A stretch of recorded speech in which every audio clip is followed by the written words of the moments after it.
Tugasku menemanimu.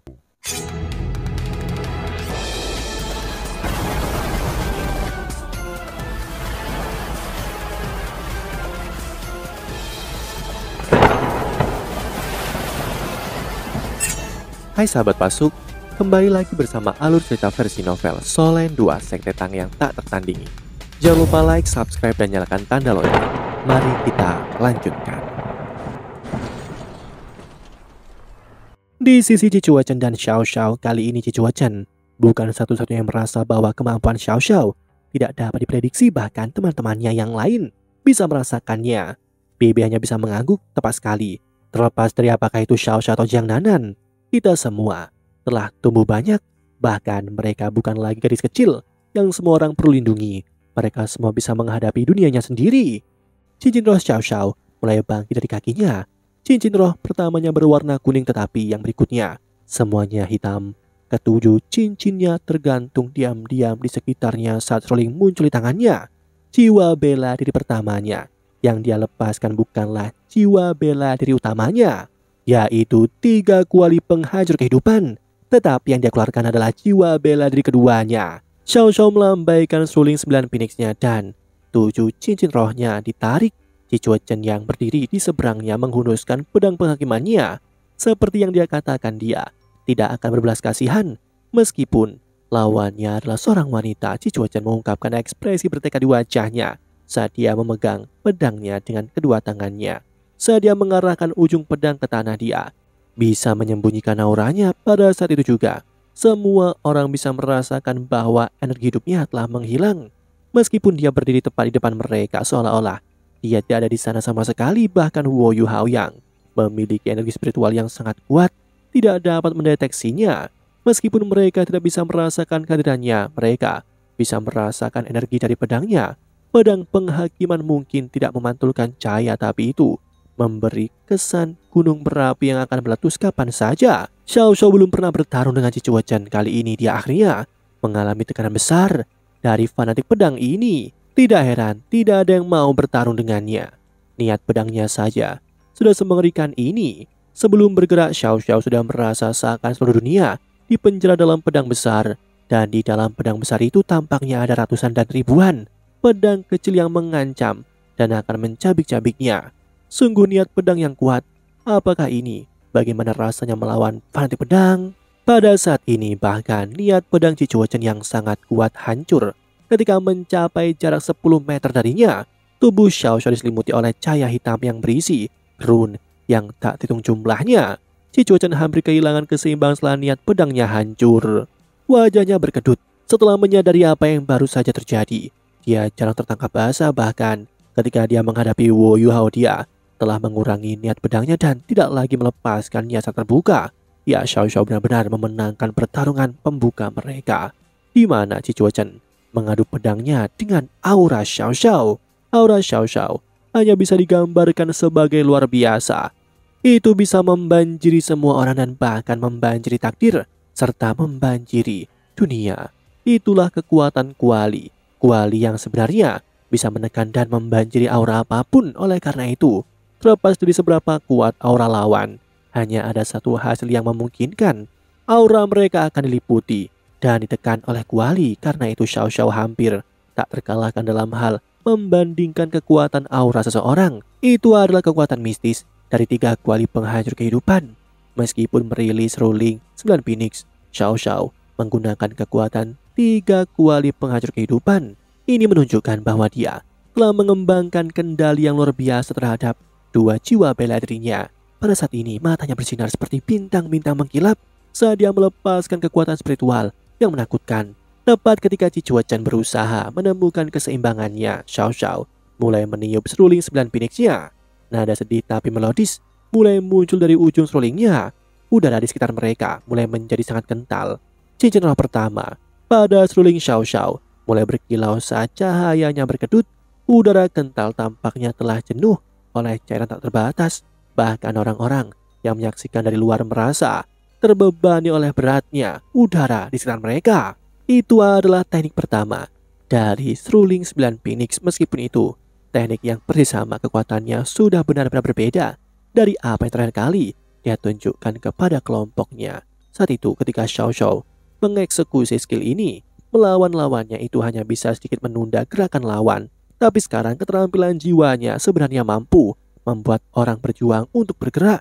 Ji Chuachen berdiri di sana tanpa bergerak. Auranya mungkin telah ditekan oleh Xiao Xiao sebelumnya, tapi dia memilih untuk tidak bergerak bahkan ketika dia melawan perlambatan. Karena dia tidak bergerak, keterampilan jiwa tidak banyak mempengaruhinya. Mata Xiao Xiao tetap fokus pada Ji Chuachen saat dia mengubah melodi seruling. Nada melankolis tiba-tiba menjadi lembut dan cerah. Ketika nada baru muncul dari seruling, orang bisa melihat riak-riak cahaya hijau giok yang berasal dari tubuh Xiao Xiao.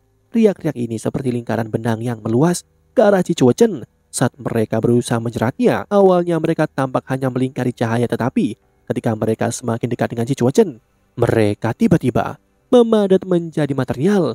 Itu tampak seperti cincin yang berusaha mengikat dan menjebaknya. Meskipun demikian, Ji Chuachen memilih untuk tetap di tempatnya. Tetapi tepat ketika cincin itu akan menjeratnya, itu hancur berkeping-keping dan jatuh ke tanah. Itu tidak dapat membatasinya sama sekali. Itu adalah keterampilan jiwa kedua dari seruling 9 Phoenix, cincin pengikat.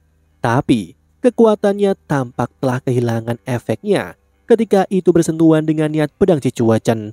Wajah Xiao Xiao tidak mengungkapkan perubahan emosional setelah menyaksikan hancurnya cincin mengikatnya. Dia melanjutkan dengan serulingnya bermain sebagai lebih banyak cincin mulai condong ke arah Ji Chuachen. Selain itu, dia sepertinya tidak akan menuangkan keterampilan jiwa lain. Tampaknya dia berharap untuk melanjutkan pertempuran dengan cara ini. Setelah menyaksikan apa yang dilakukan oleh Xiao Xiao, Wo Yuhao mengangguk dari sisi area pertarungan. Strategi Xiao Xiao terdengar bagus. Dengan menekan aura Ji Chuachen dengan keuntungannya sejak awal, Ji Chuachen tidak dapat meningkatkan kekuatan dan jangkauan auranya. Aura adalah komponen yang sangat penting dalam niat pedang Ji Chuachen. Jika auranya ditingkatkan secara maksimal, serangannya akan menjadi sangat menusuk dan menembus. Apa yang dilakukan oleh Xiao Xiao sekarang adalah menyeret keluar pertempuran untuk mengeluarkan kekuatan dan tekad jiwanya. Penting untuk dicatat bahwa kekuatan jiwa Xiao Xiao tidak lebih lemah dari Ji Chuachen. Meskipun Ji Chuachen hampir di peringkat 90 dan menjadi Feng Hao Doulo, jiwa bela dirinya hanya jiwa bela diri yang normal. Dia hanya menjadi kuat karena pemahamannya yang unik tentang niat pedang dan pedang penghakimannya, yang adalah alat jiwa kelas 8 yang kuat. Dibandingkan dengan Ji Chuachen, Xiao Xiao memiliki jiwa bela diri kembar. Jiwa bela diri keduanya memiliki 7 cincin roh, dan itu hanya akan memperkuat jiwa bela diri pertamanya. Meskipun jumlah total kekuatan jiwanya mungkin kurang dari Ji Chuachen, itu hanya sedikit lebih sedikit. Selain itu, memiliki jiwa bela diri yang kuat akan memungkinkan Mas Roh pulih lebih cepat. Ketika sampai pada hal ini, Xiao Xiao jelas memiliki keunggulan. Oleh karena itu, ini sebenarnya langkah yang baik. Ji Chuachen tidak punya kesempatan untuk menunjukkan ledakan niat pedangnya. Jika dia memaksakan niat pedangnya ke arah Xiao Xiao, dia akan mengekspos dirinya untuk serangannya. Faktanya sampai sekarang Xiao Xiao tidak memiliki kekurangan atau celah yang bisa dimanfaatkan. Karenanya Ji Chuachen tampaknya berada pada posisi yang kurang menguntungkan saat ini. Ketika pertempuran mereka terus berlangsung, semua orang menahan nafas ketika mereka menunggu acara berikutnya berlangsung. Ji Chuachen tampak sangat tenang, seolah-olah tidak ada apapun di dunia ini yang perlu dia khawatirkan. Di sisi lain, Xiao Xiao terus memberikan tekanan pada Ji Chuachen, mencegahnya melepaskan auranya. Bebe, Hechaito, dan Susansi mengungkapkan ekspresi tak percaya. Mereka yakin bahwa mereka mungkin tidak dapat menghadapi Ji Chuachen dengan ketenangan seperti ini. Xiao Xiao, apakah kamu benar-benar menjadi sekuat ini? Jiang Nanan mengepalkan tangannya saat dia memikirkan Xiao Xiao di hatinya. Dia sangat senang melihat dia menunjukkan kemampuannya yang sebenarnya. Sangat cepat, 5 menit berlalu, keduanya masih dalam posisi semula. Jika mereka melanjutkan dengan cara ini, mungkin akan memakan waktu hampir seharian sebelum mereka selesai menghabiskan semua kekuatan jiwa mereka. Ji Chuachen menurutkan keningnya saat dia melihat situasi di depannya. Ini bukan peralasan yang dia inginkan.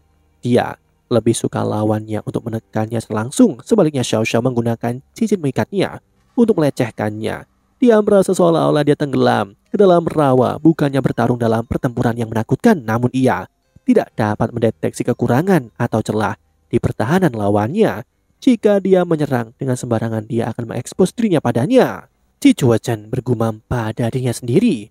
Jika tidak ada celah atau lubang di pertahananmu, Aku akan menemukan satu atau bahkan aku akan membuatnya. Jadi bagaimana jika ada lubang di pertahananku? Mari kita lihat siapa yang akan menyerang pertama. Setelah mengambil keputusan, Cicuo Chen tiba-tiba mengambil langkah ke depan. Keheningan berhenti seketika saat niat pedang yang luar biasa tajam terbentuk dari tubuh Cicuo Chen. Niat pedang itu hitam keabu-abuan dan kemunculannya yang tiba-tiba menghancurkan semua cincin pengikat yang baru saja dilepaskan dari seruling 9 phoenix-nya. Niat pedang yang kuat itu terbang menjauh dari Cicuo Chen dan meluncur ke arah Xiao Xiao dalam sekejap mata. Itu sudah tepat di depannya dan siap mencabik-cabiknya, namun saat Cicuo Chen bergerak, Xiao Xiao sudah bereaksi. Seruling di tangannya tiba-tiba melepaskan teriakan menusuk. Setelah itu, tubuhnya menjadi ilusi saat dia terbelah dua.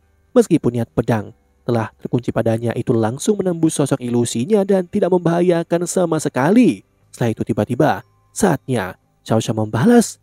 Tepat setelah niat pedang hitam keabu-abuan melewatinya, gambar hijau giok terbang dari seruling 9 phoenix dan mencapai Cicuo Chen hampir secara instan. Cicuo Chen menebas pedang penghakiman ke atas dan aura pedang yang tangguh meluncur menuju sosok phoenix hijau giok. Aura pedang tampaknya mewujudkan keadilan saat bertabrakan dengan burung phoenix hijau. Namun, yang tak terduga terjadi, alih-alih hancur, phoenix hijau secara ajaib meleleh dan mengalir di sepanjang sisi aura pedang saat terus melakukan perjalanan menuju Cicuo Chen. Tepat sekali itu, mengalir seperti cairan sebelum phoenix hijau memercik ke tubuh Cicuo Chen. Pada saat ini, semua orang mendapatkan pencerahan yang lebih baik terhadap situasi. Meskipun Xiao Xiao tidak bisa menandingi Cicuo Chen, dia mungkin tidak terlalu jauh darinya. Ada juga alasan tambahan mengapa dia berani menantangnya hari ini. Itu karena dia tidak akrab dengannya sebenarnya. Tidak banyak orang dalam sekte Tang yang tahu keterampilan jiwa apa yang dimiliki oleh Xiao Xiao. Setelah menyaksikan keterampilan jiwa seruling 9 phoenix, PB, Susansi dan yang lainnya semua terkejut. Apa keterampilan jiwa ini sepertinya akan sangat sulit untuk menjauh dari cahaya hijau. Cicuo Chen pasti mengalami kesulitan secara langsung.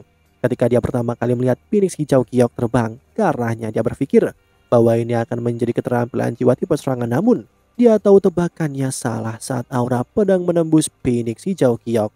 Dia berharap aura pedangnya yang tajam akan menghancurkan phoenix saat kontak, namun keterampilan jiwa tidak menghasilkan kehancuran apapun. Saat cahaya hijau giok meleleh ke tubuhnya, dia merasakan seluruh tubuhnya menjadi lebih berat, seolah-olah dia baru saja mengenakan baju besi ribuan pon dan telah kehilangan semua ketangkasannya.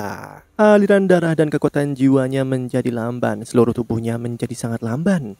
Sungguh keterampilan jiwa yang kuat. Apa ini sebenarnya?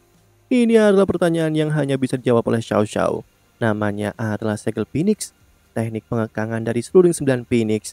Setelah berhasil menyegel tubuh Cicuo Chen dengan sukses, Xiao Xiao berada di atas bulan dan nada yang dia tiup dengan serulingnya menjadi semakin melodis.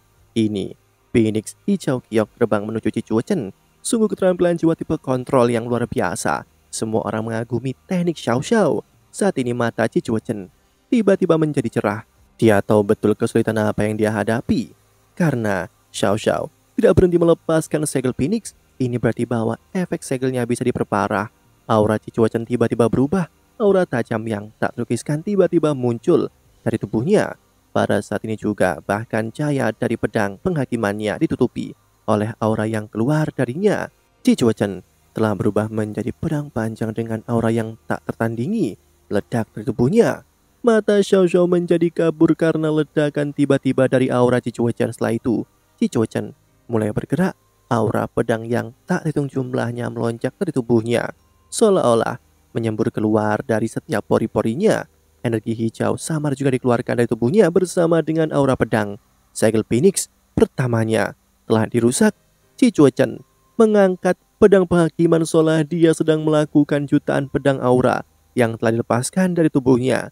Segera, itu membentuk gelombang kuat yang menyapu ke arah Xiao Xiao. Aura pedang hitam keabu-abuan itu seperti badai yang menyapu, memisahkan Xiao Xiao dan Cicuo Chen.